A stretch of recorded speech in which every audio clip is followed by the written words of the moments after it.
and put it on the ballot for these purposes, better benefits, higher salaries, conferences, what have you, you would have turned it down in a New York minute.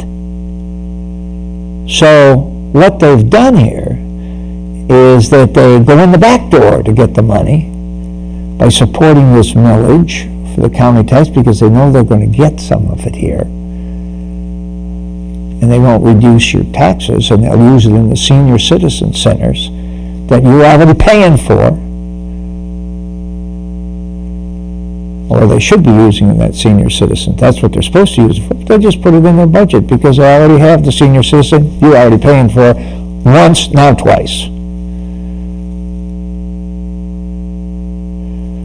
So they're doing by indirection something they couldn't do by direction, that is, get you to issue or to agree to pass a millage so they could have these special things like benefits and bigger salaries and what have you. You would never do that.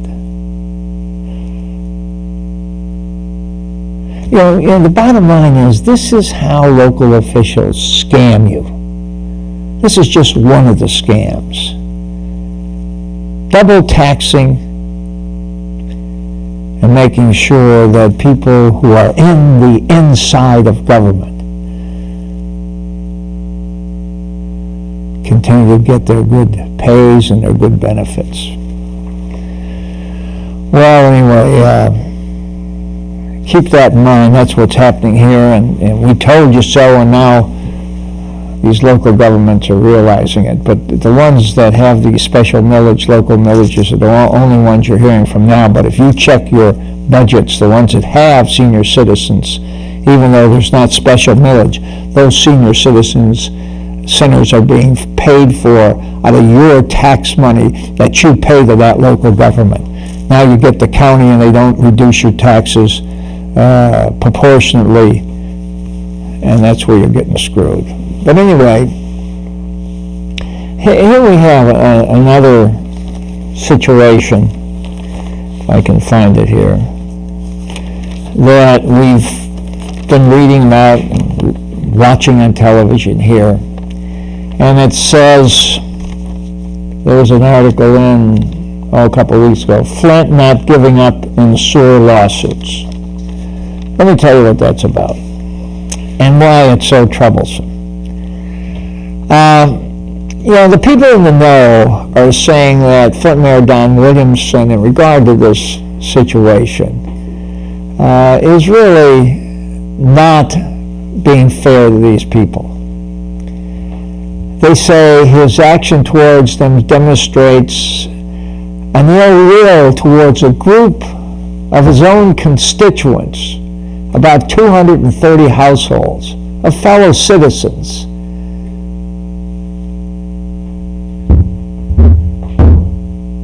And these are the people that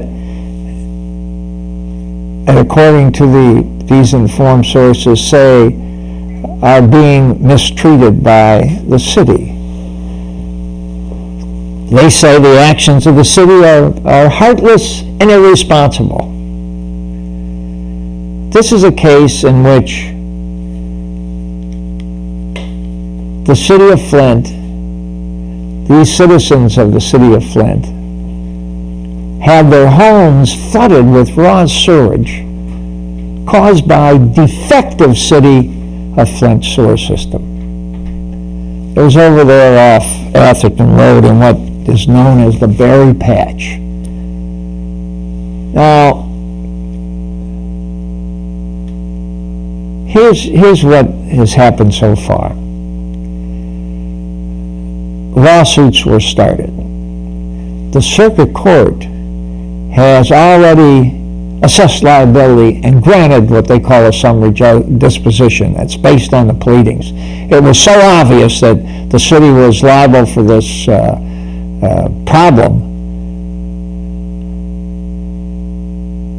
and that this problem, which is the total destruction of these people's habitat, they've already said, hey, you're liable. Now it's just a question of deciding what the damages are. Well, the city, rather than sitting down and recognizing that the judge is right, appeals the case. And it goes to the Court of Appeals and takes 2 or 3 years, keeping in mind that these people are still living in the squalor in these homes that smell like toilets that haven't been flushed yet. They're still living that way.